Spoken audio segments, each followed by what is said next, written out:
is people who have become unconscious. Their brain has stopped functioning. Because, of course, we have situations now where your brain stops, your heart stops, and they can bring you back to lasting resuscitation.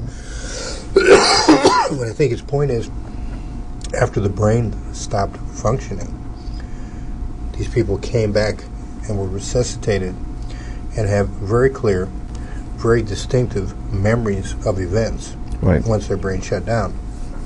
So Moreland's argument is, if that's just about the physical brain, right, then once the brain shuts down, there shouldn't be any memory. But this memory appears to be not exactly from the brain, but some entity outside the brain. So he connects the consciousness with the spirit or soul, saying that yes, it interconnects with the brain, but that it's very separate and very distinctive from the brain. And I think for a naturalist or materialist, it's probably a hard thing to really buy. That's why even when this happens, they try to find excuses. Well, I mean, many people believe that all truth derived from science. You know, science prove all the truth there is, and apart from science, there is no truth. Right. Well, science being the begetter of all truth. right. Exactly. Yeah. And so the question then will have to be whether or not science can prove anything outside the empirical data that they collect to prove that there is nothing else but what they see in the physical world as far as truth is concerned. In other words, science cannot prove a supernatural occurrence or event. Which doesn't mean it doesn't exist. It doesn't mean that it doesn't exist. Miracles, science cannot prove that, or disprove that. God is supernatural. Right, that these things. That's one reason science can't prove it or disprove it. Exactly. It's beyond their realm. Yeah, because that's what I'm saying. Even miracles are beyond science realm. Right. Anything that is supernatural, anything that is outside the empirical data that we collect, is definitely cannot be proven scientifically. So how do we explain these things, where they come from? And you just mentioned consciousness. So where did all of this come from? Right. That's the whole thing. I think there's situations where consciousness just can't be reliant only on the brain. I have a bit of a problem with that. And first of all, the thing that Moreland talks about, I've heard before. So it wasn't just that I heard it from him, but I've heard it from other people. There's even books about it, about how people's brain are stopped and they've had memories afterwards. And so no scientist has ever been able to give me a really good explanation. No person that believes that the brain is the ultimate whatever has been able to give me a good explanation of why you have memory afterwards. Which makes me think that the consciousness is really something totally different from what we understand it to be, and is separate and apart from the brain, even though it connects in certain kinds of ways. So I can understand why that's hard for them to believe, and I could almost understand fighting on that issue from a naturalistic materialist perspective much more than the abiogenesis, because it's really hard to understand something coming about without some kind of assistance. You know, if you see a building, someone built it. If you see a tunnel, if you see a bridge, if you see any physical structure, you know that it had some implementation by mankind. You know that human beings acted upon it with tools and so forth, shaped it, molded it, and created it. So it had some assistance in order to come into being.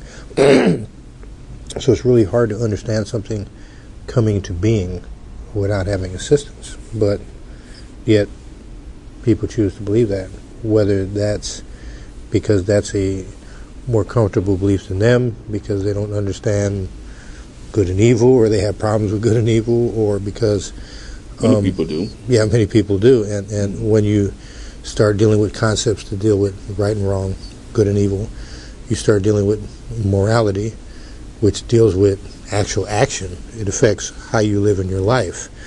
One of the scientists in the book had explained that scientific evidence, I think that's William Lane Craig, but he said scientific evidence is very different than spiritual evidence or spiritual truth,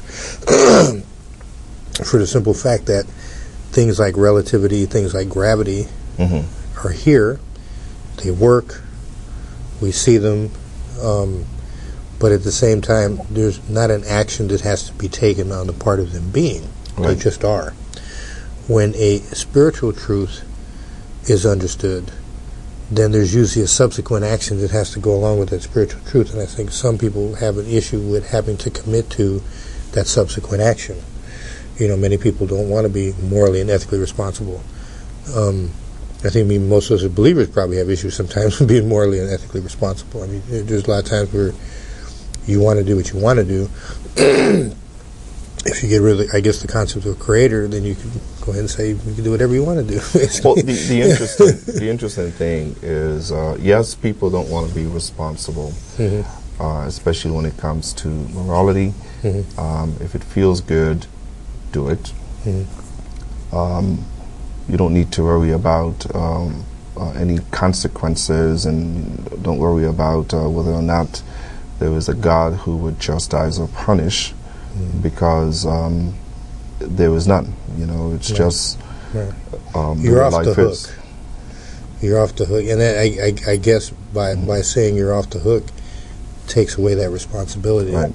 And by believing that things just came out through abiogenesis, which is without the assistance of a creator, there's no creator, there's no ultimate being that I'm responsible for. Therefore, I'm just responsible for myself. I might make a personal decision to treat other people good or whatever, but there's no ultimate responsibility if I make that big, huge mistake.